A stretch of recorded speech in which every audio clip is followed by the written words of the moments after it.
সাগরিকার হ্যাট্রিকে শ্রীলঙ্কাকে গোল বন্যায় ভাসিয়ে সাফ নারী অনূর্ধ্ব-20 আসর শুরু করল বাংলাদেশ। ঘরের মাঠ কিংস অ্যারেনায় লঙ্কান মেয়েদের ৯-১ গোলে হারিয়েছে বাটলারের শিষ্যরা।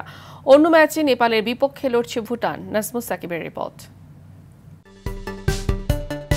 দাপুটে জয় নিয়ে সাফ নারী অনূর্ধ্ব-20 চ্যাম্পিয়নশিপ শুরু করল বাংলাদেশ দল।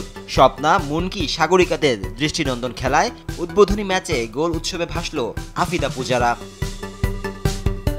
কিংস অ্যারেনায় পুরোটা সময় বাংলার মেয়েদের কাছে অসহায় অবস্থানে ছিল শ্রীলঙ্কা। ম্যাচের দ্বিতীয় মিনিটে ফ্রিকিক থেকে বাংলাদেশকে প্রথম লিড এনে দেন স্বপ্না রানী। 2 মিনিটের ব্যবধানে দৃষ্টিনন্দন শটে প্রতিপক্ষের জাল খুঁজে নেন মুনকি আক্তার। ম্যাচের 38 মিনিটে গ্যালারি মাতান সাগরিকা। এরপর আরও দুটি গোল হলেও অফসাইডের ফাঁদে তা বাতিল হয়। ফলে 3-0 গোলে লিড নিয়ে প্রথমার্ধ শেষ করে বাংলাদেশ। দ্বিতীয়ার্ধের শুরু থেকে আবারও আক্রমণাত্মক খেলতে থাকে বাংলার মেয়েরা। 49 মিনিটে মুনকি আদায় করেন নিজের দ্বিতীয় গোল। 1 মিনিট পর শিখা খুঁজে নেন শ্রীলঙ্কার জাল।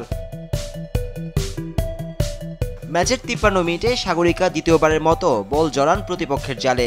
59 মিনিটে আদায় করেন হ্যাট্রিক।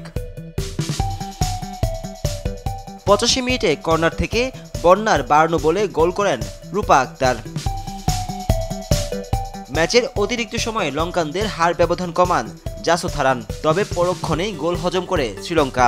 সফরকারীদের কফিনে শেষ পেরেকটি ঠুকেন শান্তি। তার গোলে বড় জয় নিয়ে মাঠ ছাড়ে বাংলাদেশ দল।